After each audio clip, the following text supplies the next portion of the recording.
eu entendi o seguinte: nós realmente caminhamos sempre na contramão da história, não é? A igreja sempre anda na contramão da história. Nós sempre subimos na contramão da história. A humanidade anda para um lado, nós andamos para o outro. Estão dizendo agora, essa é o forte lema do momento, né? Que é tempo do distanciamento, né? Tempo do isolamento. E Deus colocou no meu coração esta palavra, tempo de conexões.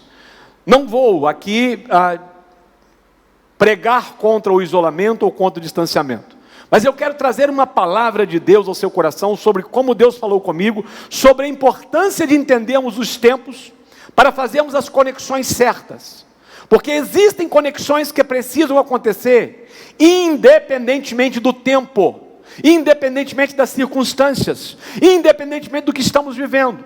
E há pelo menos 3 conexões que precisam ser estabelecidas por nós neste tempo, nesta época em que estamos vivendo. Então, na contramão da história, tempo de conexões, e é isso que eu quero que Deus fale contigo, e que haja uma clareza na tua mente sobre as conexões que podem ser produzidas neste tempo. Nós entendemos claramente que Deus reservou para nós esse tempo, e nesse tempo que muitos estão dentro de casa, não é tempo de estar assistindo Netflix, não é? Redes sociais, vendo aí programa jornalístico que cada hora apresenta uma coisa pior e traz mais desestabilidade emocional para as pessoas. Este não é o tempo para isso. Este é um tempo de conexões. Que você que está em casa, né, que não está se deslocando para o seu trabalho, possa entender essas 3 conexões e possa praticá-la, mesmo na tua casa, mesmo nesse tempo em que estamos dentro das nossas casas, né, dentro das 4 paredes, distanciados do relacionamento social. A palavra conexão significa ligação, dependência e relação.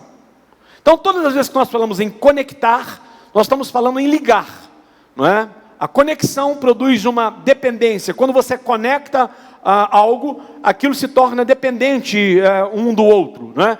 Produz uma relação. Toda conexão é relacional. Toda conexão se encontra em um determinado momento para produzir um relacionamento. E há 3 níveis de conexões que Deus está desafiando a todos nós nesse tempo. E é sobre esses 3 níveis que eu quero falar nessa noite. Essa ligação, essa dependência, essa relação que não pode deixar de existir nas nossas vidas, sob pena de nós nos desconectarmos da vida, nos desconectarmos do propósito para o qual nós fomos chamados, nos desconectarmos da vontade de Deus. A primeira conexão é a mais óbvia, né? É a conexão com Deus. E eu acho que você sabe disso. E nós estamos entendendo isso nesse tempo de pandemia. As pessoas que não tinham fé, ou que estavam vivendo um momento de esfriamento espiritual, alguns estavam desviados, alguns vivendo assim numa certa mornidão. Muitas dessas pessoas foram sacudidas no meio desta pandemia para entender que existe alguém acima desta pandemia, para confiar em alguém que está acima deste mal. Todo homem que não tem uma conexão com Deus, ele sente um vazio existencial dentro de si, e por isso ele tenta suprir esse vazio com drogas, com bebida, com promiscuidade, às vezes com dinheiro, às vezes com trabalho, às vezes com agressividade. A bem da verdade é que a inexistência de Deus, quando Deus não existe, quando um homem não tem conexão com Deus, ele fará conexões com outras coisas ao seu redor, para tentar suprir esse vazio dessa conexão. A única forma que o homem tem de se realizar é se conectando a Deus, é ligando a Deus, é estar ligado a Deus. Mas aí a gente pergunta, bom, mas como é que eu faço para poder ligar a Deus? Como é que nós produzimos uma conexão com Deus? Porque há muitas religiões sobre o mundo, e cada uma delas aponta para alguém, aponta para um ritual, aponta para uma estratégia de como você se conectar para Deus. Alguns acreditam, por exemplo, que você tem que se flagelar, né? Se sacrificar, espancar o teu corpo, sofrer. Alguns entendem que precisam ir para a clausura, alguns entendem que precisa fazer voto de pobreza. Existem diversas pessoas e diversos ensinamentos que têm tentado levar o homem a se conectar com Deus. Mas, a bem da verdade, nós temos que entender uma coisa,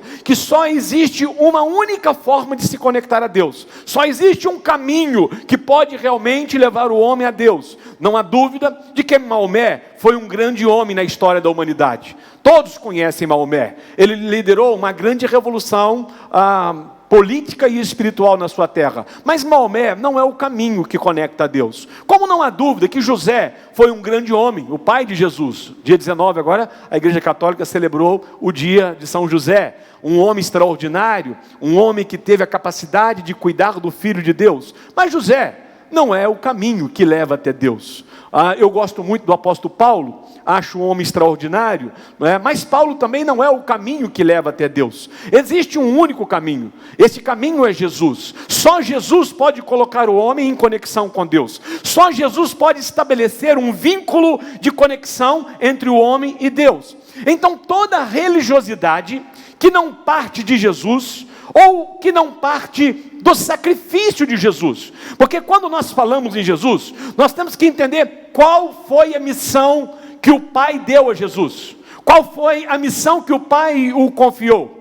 E quando ele estava morrendo na cruz, as suas últimas palavras, ele disse então, está consumado, ou seja, eu cumpri a missão está cumprida.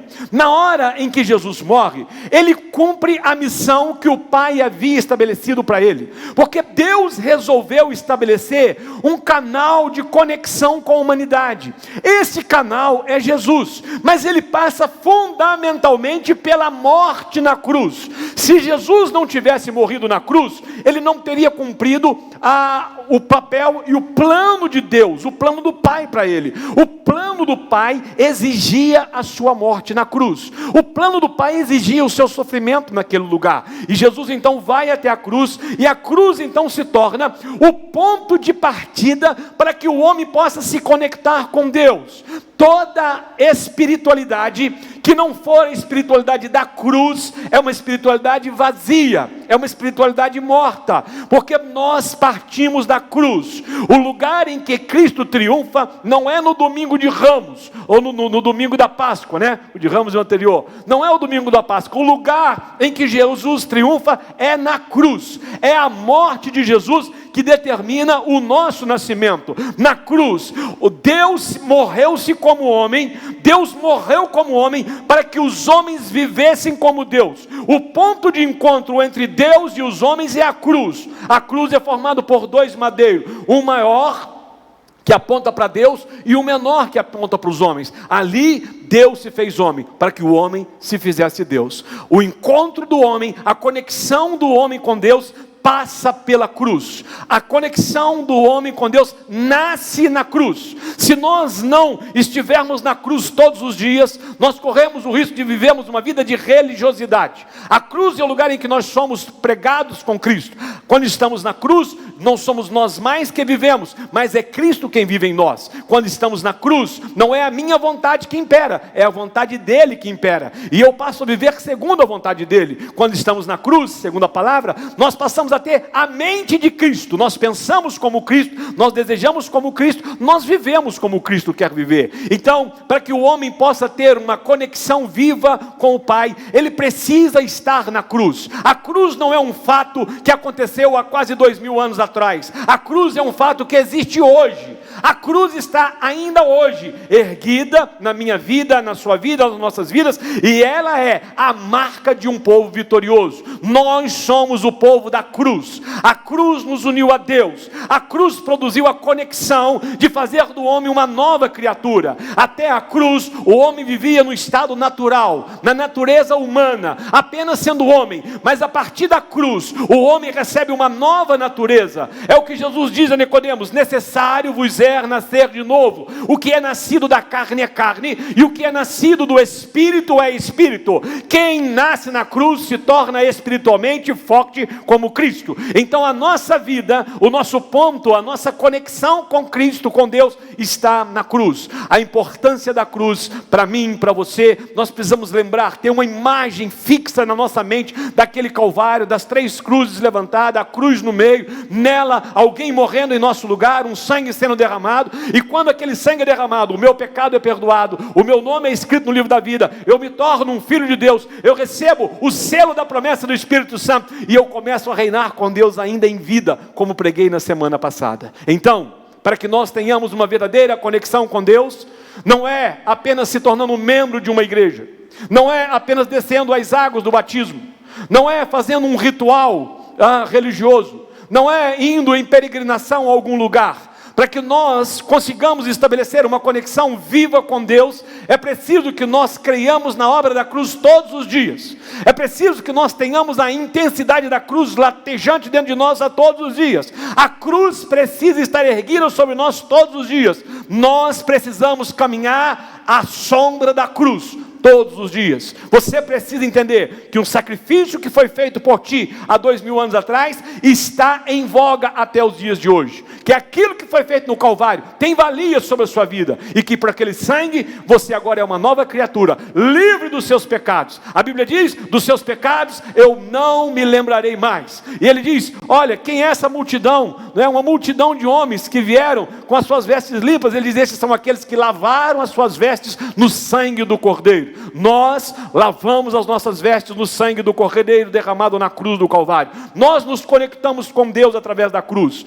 Paulo diz que a mensagem da cruz é loucura para os homens, porque verdadeiramente é loucura. Nós dirigimos a nossa vida por algo que aconteceu há tanto tempo atrás, por um homem que morre da forma mais miserável que podia se morrer. Mas Deus escolheu a cruz para ser, através dela, o lugar de encontrar o homem. Então, se Deus escolheu este caminho, eu não posso criar um outro caminho, eu não posso criar um outro atalho. Eu preciso caminhar no caminho que Deus estabeleceu. E o caminho que Deus criou para conectar-se ao homem é a cruz de Cristo, sobre a qual eu declaro que você está nesta noite, sob a qual eu declaro que você vive, que você caminha, que você triunfará para a honra, glória e louvor do nome do Senhor Jesus.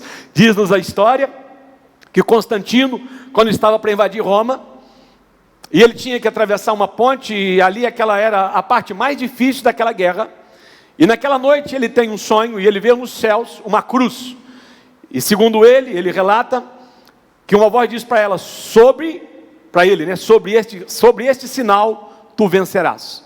No dia cedo, Constantino manda buscar uma lata de tinta e manda fazer nos escudos romanos o desenho da cruz. Em todos aqueles escudos daqueles homens que iam para a guerra, eles fizeram um sinal da cruz, a marca da cruz, e eles vão para aquela batalha, e Constantino toma Roma e se torna o imperador romano, entra naquela cidade e assume o império. Constantino venceu porque estava sobre a cruz. Ele entendeu a marca da cruz. Ele abraçou a cruz. Eu não quero aqui discutir se converteu, se não converteu, né? Cada um diz uma coisa. Eu entendo que converteu sim, que a história do cristianismo foi muito influenciada por ele. Mas eu quero dizer para você, assim como aquele homem se dirigiu pela cruz, que você se dirija pela cruz em todo o tempo da tua vida.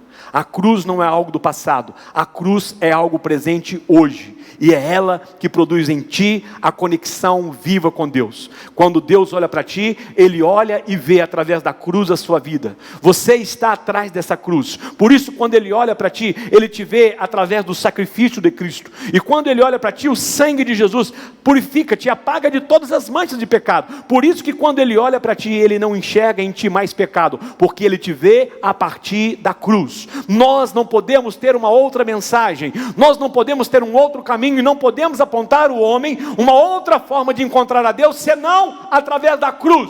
Não porque nós escolhemos, mas porque Deus a escolheu para ser o canal de conexão entre Ele e os homens, entre os homens e Deus. Então a primeira conexão que nós precisamos fortalecer e precisamos estabelecer nesse tempo de pandemia, de isolamento social, de distanciamento social, é a conexão com Deus através da cruz. Creia, ore, busque-o, permita que a cruz te renove, olhe para o sangue todos os dias, te veja como um filho de Deus, um filho de Deus que foi resgatado pelo sangue, um filho de Deus que foi comprado pelo sangue. E quando você errar, quando você cometer alguma coisa de errado, olhe para si mesmo e diga: esse não sou eu, esse que fez esse ato errado não sou eu, porque eu sou um legítimo filho de Deus, fui comprado pelo seu sangue. Isso não é uma atitude de um homem que está sob a cruz. Eu terei uma nova postura, porque a cruz faz de mim uma nova pessoa. Que a cruz te direcione nesta grande conexão de transformação das nossas vidas, de transformação das nossas mentes, mentes, de transformação dos nossos corações,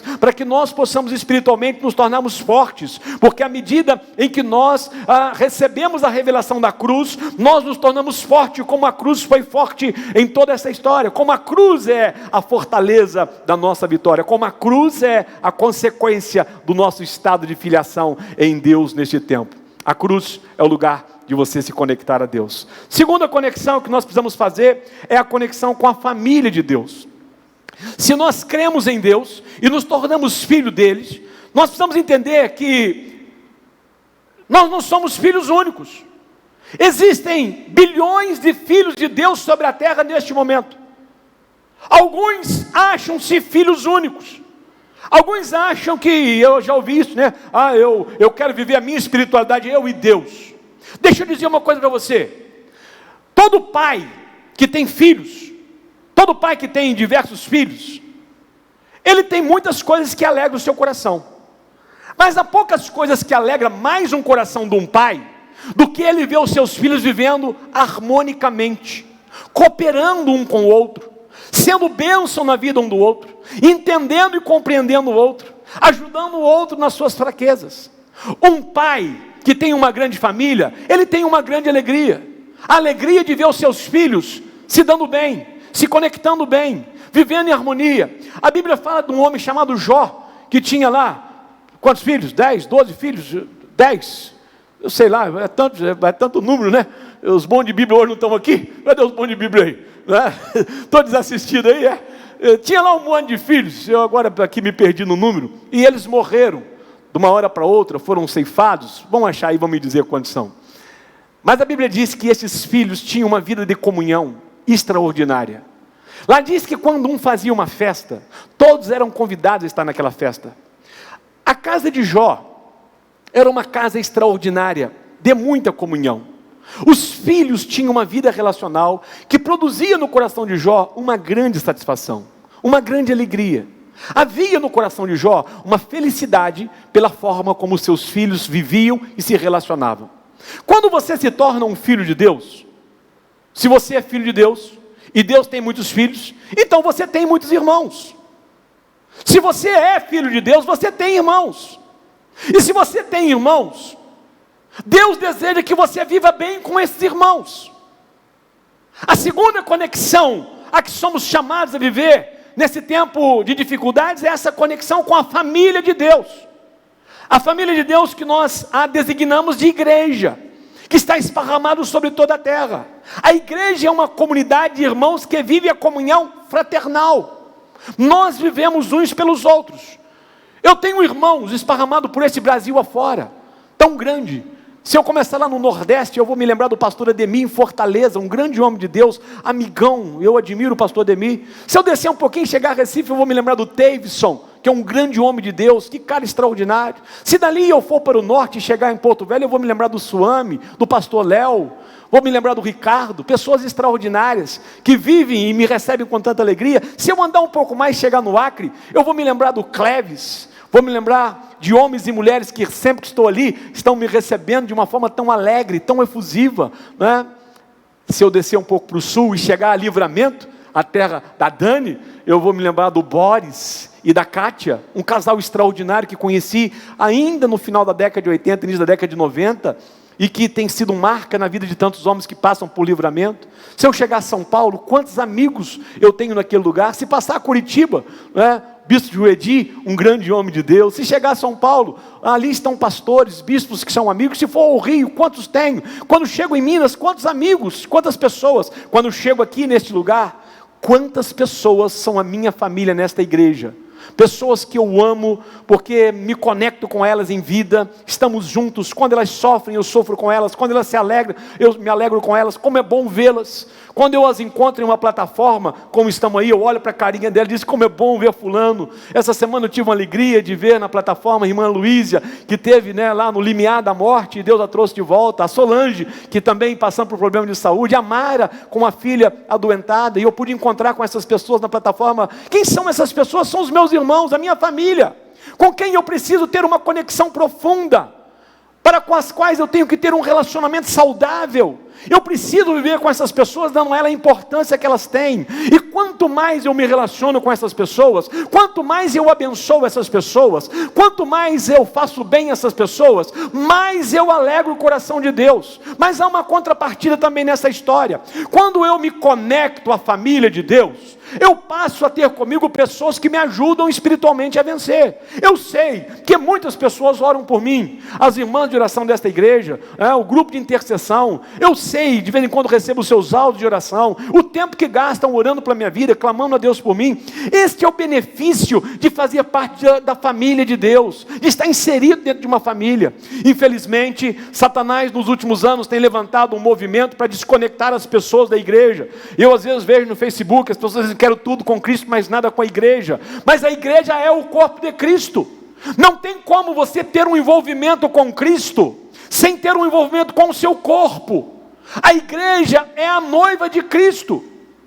Para esses que estão vivendo uma vida de desigrejado, para esses que vivem em casa e entendendo que não é importante ter igreja, eu quero dizer uma coisa para você: olha, no dia do casamento, se você não for amigo da noiva, você não vai entrar no casamento. Amar a Cristo é muito bom, ter Cristo como Salvador é muito bom, mas não viver em comunhão com a família de Deus é o sinal de que alguma coisa está errada.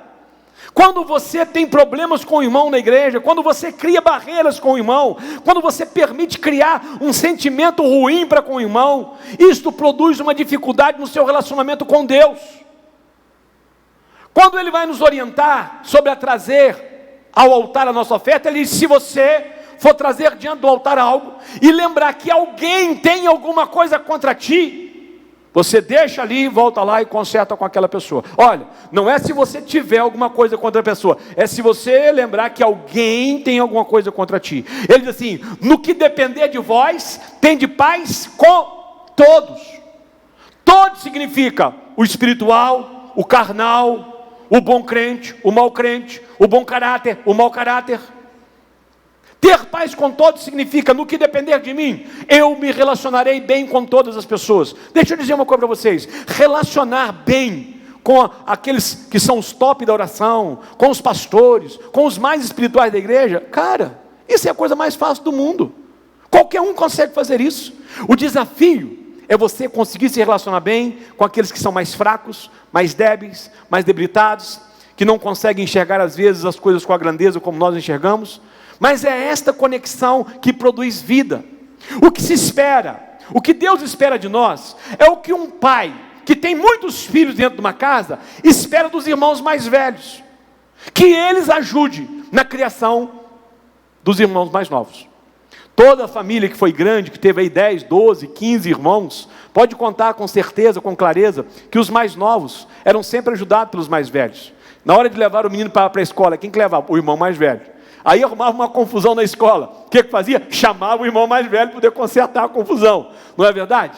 O irmão mais velho sempre foi uma referência de auxílio, de ajuda. E é isto o que nós temos que ter clareza nesse tempo. É preciso que nós compreendamos que não basta nos conectarmos a Deus. Nós também precisamos estar conectados à família de Deus, à igreja, ao corpo. Nós somos uma única família. Nós somos uma grande família. E não nos é possível viver em discórdia. Não é legal quando eu vejo nas redes sociais um pastor criticando o outro, alguém criticando o outro, descendo a lenha e tal, e batendo boca nas redes sociais. Isso não é legal. Não é para isso que nós fomos chamados. Há um chamado, há uma vocação extraordinária de Deus nas nossas vidas, que é para produzir conexão. O que Deus espera de nós é exatamente que nós produzamos conexão, e não que nós produzamos separação. Eu venho de um tempo, quando eu me converti, na década de 80, e aqueles que são mais lá de trás lembram disto. Por exemplo, se um batistão passasse na rua, diante de uma igreja Assembleia de Deus, os assembleanos não cumprimentavam, porque diziam: não, isso aí não é crente não, isso é batistão. Aí usava ainda esse termo, né? Que eu acho que hoje nem se usa mais, batistão.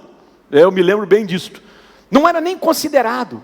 Nós tínhamos uma dificuldade, alguém não podia, se você fosse visitar uma outra igreja, aliás, não existe isso até hoje. Existem algumas igrejas aí, que se o membro for visitar uma outra igreja, o cara é disciplinado.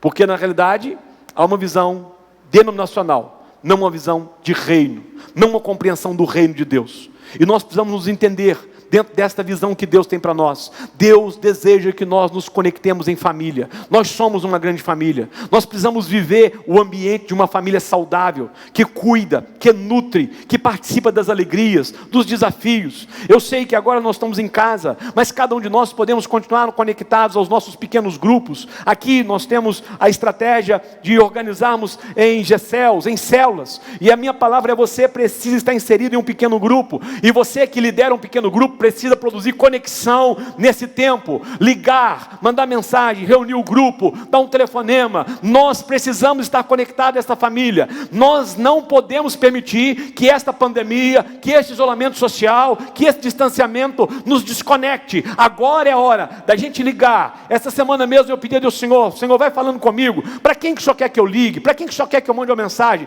E de repente Deus me trazia à mente alguém, e eu mandava uma mensagem, eu ligava para alguém, ou se não conseguia falar, dizia: olha, te liguei, não consegui, mas quero deixar para ti uma mensagem. E isso é uma forma de nós produzirmos conexão, é uma forma de nós evidenciarmos para as pessoas que elas são importantes para nós. Bom, eu não sei quantos estão me ouvindo, mas eu acho que todos vocês que estão me ouvindo lembram que eu comecei a dizer para vocês no início, que a diferença entre quem extrai algo de bom de uma mensagem e o que não extrai, é aquele que pratica. E o que eu gostaria que você fizesse ao final deste culto? Porque nós vamos ter muito tempo, né? Eu gostaria que você pensasse em alguém, que você mandasse uma mensagem para alguém, para um irmão que quem sabe você não vê há mais tempo, e diz para ele: ouvir uma palavra do pastor, e quando o pastor pregava eu me lembrei de ti, e eu estou entendendo que Deus colocou você na minha mente para que eu pudesse mandar uma mensagem para você, e dizer para você que você é importante para Deus, mas também é importante para mim. Irmãos, não se gasta muito tempo para isso. Algumas palavras, uma mensagem que você grava no seu celular. É tempo de produzirmos a maior conexão de todos os tempos. As pessoas estão se sentindo sozinhas, as pessoas estão se sentindo abandonadas.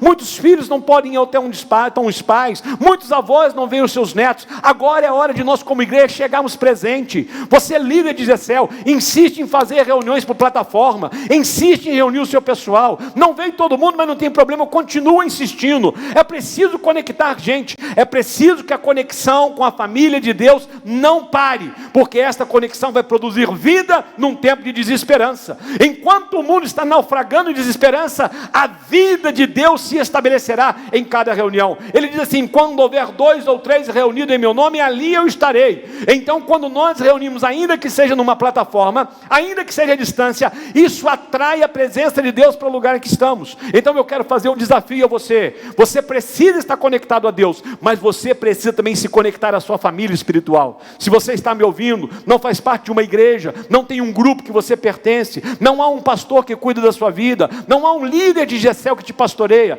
entre em contato com a gente. Eu quero colocar um líder sobre a sua vida, eu quero lhe colocar em contato com alguém e dizer para esta pessoa: você precisa se conectar a um grupo, à família, porque a vida acontece na família. A alegria que existia na casa de Jó, em seus filhos, com as suas festas, precisa existir no nosso meio. Não há nada que me agrada mais que quando eu olho as fotos e vejo os GCELs lotados de gente, vejo as reuniões, os encontros, as casas cheias, pessoas fazendo festas. Isso alegra o meu coração, como alegrava o coração de Jó, quando ele via os seus filhos celebrando, festejando em alegria. Agora, não podemos fazer as festas, o churrasco, não podemos estar presencialmente nas casas uns dos outros, mas podemos sim continuar conectados, através de toda a rede, de tudo aquilo que está à nossa disposição. Por fim, eu quero falar, para fecharmos, sobre a conexão com a humanidade.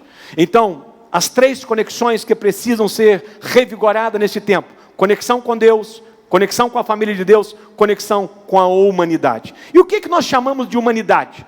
Nós estabelecemos, ou se estabelece, né, o Aurélio faz esse estabelecimento, ele chama a humanidade, ele designa a humanidade como um conjunto de pessoas que vive dominada pela natureza humana. Se você é um bom leitor da Bíblia, você vai entender que Paulo fez questão de tratar das pessoas nessas 2 naturezas, a natureza humana e a natureza espiritual.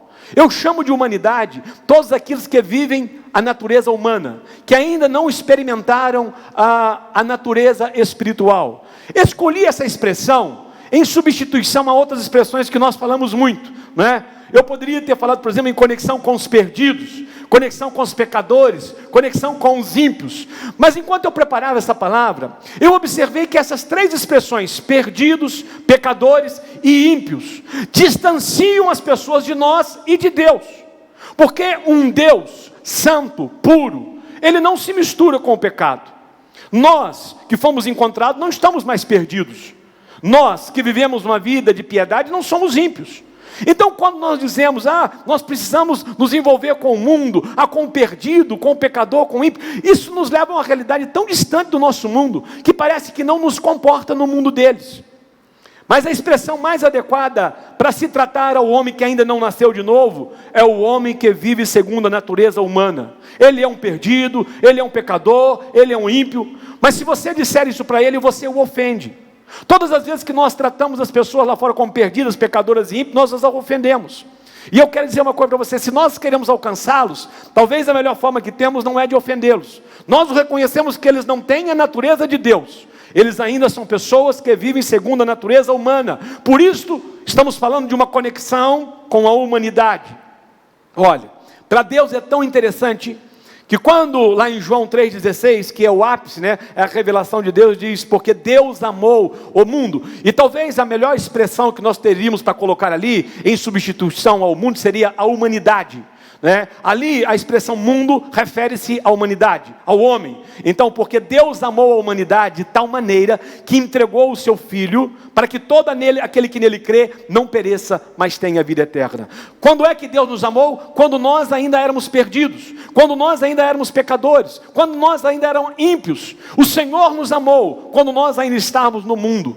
O Senhor ama também as pessoas que estão no mundo. Nós não acreditamos que Deus escolheu uns para a salvação e outros para a perdição.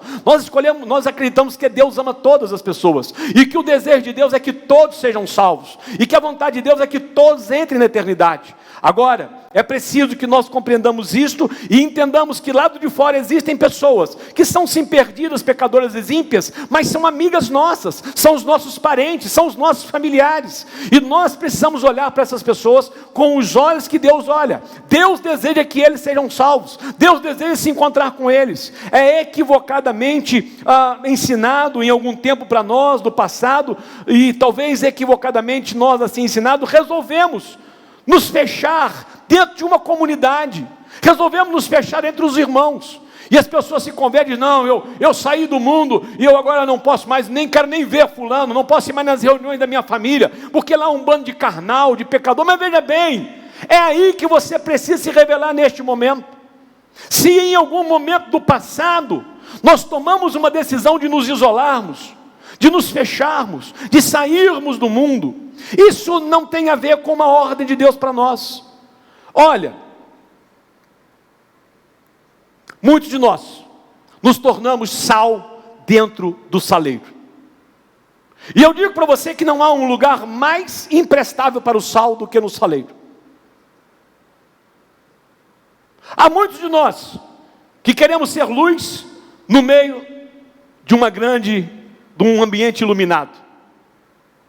Quando nós perdemos a conexão com a humanidade, nós deixamos de compreender a nossa missão como sal e luz. Você será sal e terá relevância se você estiver inserido num contexto de carne. Antigamente não havia um meio de se preservar os alimentos senão o sal. Então as carnes eram salgadas. E quanto mais sal você punha na carne, mais possibilidade de preservar aquela carne você tinha. E é esta a visão de Cristo para nós. Nós somos o sal do mundo. Então nós precisamos sim nos envolver com as pessoas. Não é envolver com os seus pecados, não é estar no seu mundo de promiscuidade, não é falar os seus palavrões, mas é estarmos conectados com as pessoas que precisam de Cristo. Só há significância para o sal se ele estiver fora do saleiro. A igreja é um grande saleiro. Aqui ser sal é muito fácil. O desafio é no mundo. Uma lâmpada não tem utilidade se estiver acesa num caminho ao meio-dia. E quem passar por uma lâmpada na beira de estrada e ver uma lâmpada acesa ao meio-dia vai dizer desperdício de energia. Estão gastando energia à toa. Às vezes a gente vai aqui para o Espírito Santo e descendo a BR, existe um monte de casa à beira da BR, que são invasões, e ali tudo é gato, então ninguém paga energia, então ninguém desliga as suas lâmpadas. Você passa lá a qualquer hora do dia, está tudo aceso. E qual é a impressão que você tem? Desperdício, porque a luz está acesa aonde não precisa de luz. Ser luz dentro da igreja é ser luz aonde não precisa de luz. Mas se você está caminhando por uma estrada escura, e de repente você vê ao meio da noite uma luz. Aquela luz faz todo sentido para a sua caminhada. Ela lhe dá direção, ela clareia o lugar em que você vai passar. Então nós precisamos entender a perspectiva de uma conexão nossa com a humanidade como sal e luz. E Jesus usou esses dois exemplos. É possível que, infelizmente, a religiosidade que nós desenvolvemos nos últimos anos tenha nos trazido para dentro do saleiro e tenha nos colocado para estar aceso no meio do dia, quando o nosso desafio é clarear a noite e salgar a carne que está se perdendo. Quanto menos conexão nós temos com a humanidade, menos discípulos nós produzimos para Cristo. E quanto menos discípulos nós produzimos para Cristo, menos a vontade do Senhor nós fazemos. O desafio é que nós precisamos entender esse contexto social em que estamos vivendo como o tempo de produzir 3 conexões. A conexão com Deus, através da fé em Cristo Jesus e da sua obra realizada na cruz do Calvário. A conexão com a família de Deus, através de vínculos relacionais fortes, de cuidado, de assistência, de participação, de interação, nesse momento difícil, para que as pessoas se sintam ajudadas. Eu gosto muito de um versículo da Bíblia que diz assim: um ao outro ajudou e ao seu companheiro diz, esforça-te. Ou seja, eu ajudo à medida das minhas forças e produzo nele um sentimento de otimismo. Eu o tento levantar, dizendo para ele: ser forte, ergue-te, levanta-te, porque você vai conseguir. E este ambiente só pode ser produzido no ambiente familiar, de uma relação espiritual, de conexão familiar. Terceiro, a conexão com a humanidade. Teu tio, tua tia, teu primo, teu sobrinho, teu vizinho, teu colega. Não é só um perdido, não é só um pecador, não é só um ímpio. É alguém por quem Deus entregou Jesus na cruz do Calvário para morrer no lugar dele. É alguém que Deus ama profundamente. É alguém que Deus desejaria ter na sua família. E o que nós podemos fazer? O que nós precisamos fazer? Nós precisamos aproveitar este momento para nos conectar a essas pessoas que estão sem esperança, com medo, vivendo em pânico, atordoadas, algumas tirando a própria vida, outras em grande depressão. Eu creio que nós faremos nos próximos anos a maior colheita de todos os tempos. Eu creio que esta pandemia é um ambiente preparatório para o maior tempo de conversão em toda a história da humanidade. Eu creio que a igreja vai ser erguida nesse tempo da escuridão como uma luz, no tempo do apodrecimento como um sal, para preservar e manter a vida. E para isto, eu quero desafiar você a entender essas 3 conexões. Eu vou te convidar para orar, e logo em seguida nós vamos encerrar com um cântico de adoração ao Senhor. Não sei o que esta palavra produziu no seu coração. Não sei o que Deus falou contigo. Eu procurei ser o mais claro possível, porque Deus falou comigo que eu preciso manter vivo essas 3 conexões. Com Deus, com a família espiritual, com a igreja e com a humanidade. O que você vai fazer? Quem sabe você vai mandar uma mensagem para alguém agora, que você sabe que está sem Cristo, e você vai dizer: fulano, orei por ti. Tivemos um culto muito abençoado, eu me lembrei de você, e eu coloquei a tua vida nas mãos do Senhor, aos pés do Mestre, eu te coloquei nessa noite. Você pode ser um instrumento de conexão entre alguém que está no mundo e Deus. Você é o canal que Deus escolheu para isso. Vamos orar? Obrigado, amado Deus, soberano, gracioso e glorioso Pai. A palavra que compartilhei com os teus servos foi aquela que o Senhor colocou em meu coração, aquela que o Senhor trouxe para mim e me desafiou a, nesse tempo de isolamento social, aproveitar para me conectar contigo, me conectar com os meus irmãos e me conectar com as pessoas que estão no mundo e que precisam conhecer a Cristo. Lembrar-me delas, falar com elas, mandar mensagem para elas e dizer para elas que elas são importantes para ti e para mim. Senhor, usa agora cada um dos teus servos e servas, para que eles possam produzir um grande ambiente de conexão. O que nós desejamos, Senhor, é ser sal e luz, no meio do momento em que há perdas e escuridão. Nós queremos influenciar esta humanidade, Senhor. Nós queremos nos tornar relevante no meio social em que nós vivemos, na vizinhança, no trabalho, ó Deus, aqueles que estão trabalhando, na casa, na família. por onde passarmos, Senhor, nós queremos ser relevantes neste tempo. E eu quero lhe pedir, em nome de Jesus, querido Espírito Santo, clareia na mente desta pessoa aquilo que eu não consegui comunicar, aquilo que eu não consegui falar. Senhor, continua a falar com eles agora na mente, no pensamento, nos sonhos. Leva-os a uma profunda conexão com Deus através da cruz, com a igreja através da comunhão fraternal e com o mundo, Senhor, através da missão de fazer discípulos, compreendendo, Senhor, que a nossa missão é gerar filhos para Ti, é produzir pessoas que venham conosco crescer a família. Fazemos, Senhor, com que esta família se multiplique nos próximos anos. É o desafio para o qual nós sentimos vocacionados e chamados. Eu declaro agora sobre esta casa a cobertura do Teu sangue, a presença do anjo do Senhor, o livramento da morte, a preservação da vida. Eu repreendo todo o agir do mal sobre esta família, Senhor. Os declaro abençoado. Declaro que esta semana será um tempo do mover de Deus de uma forma extraordinária. O Senhor entrará por estas casas, produzirá um ambiente de alegria, de comunhão, de fraternidade, de crescimento espiritual e, acima de tudo, de salvação de vidas e de almas. Obrigado por esta noite, obrigado por nosso encontro. Que a mão do Senhor esteja estendida sobre a nação brasileira no decorrer desta semana, e que ao chegar aqui no próximo domingo nós encontremos, Senhor, um ambiente ainda mais alegre e a certeza de que o Deus poderoso de Israel está conosco. Sê conosco, nos abençoa, nos guarda e nos proteja, é a nossa oração no nome de Jesus.